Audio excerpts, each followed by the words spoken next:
এই পার্শে মাছের গল্প আজকে তোমাকে বলি। সকালবেলা তাড়াহুড়ো চক করে আমি যে ভিডিওটা করব তাই আমি ভুলে গেছি। পেঁয়াজ, আলু, কাঁচা লঙ্কা, বেগুন আমি সব একসঙ্গে দিয়ে ভাজা ভাজা করে নিয়েছি। এখানে লেখা আছে আদা আর রসুন, এটা আমি দিয়ে দেব।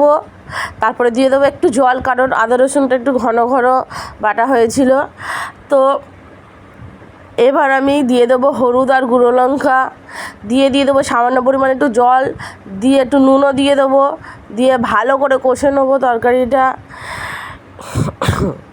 আমার মতো কাদের এরকম ভিডিও বানাতে বানাতে মানে রান্না, সকালবেলা উঠলাম রান্না করতে হবে, রান্নাটাও করতে হবে, সঙ্গে ভিডিওটাও করতে হবে, তো কাদের এরকম ভুল হয়? আমার তো হয়। আজকে আমি এটা করছি পার্শে মাছের আলু বেগুন দিয়ে ঝাল। কষতে কষতে আমার দিয়ে দিলাম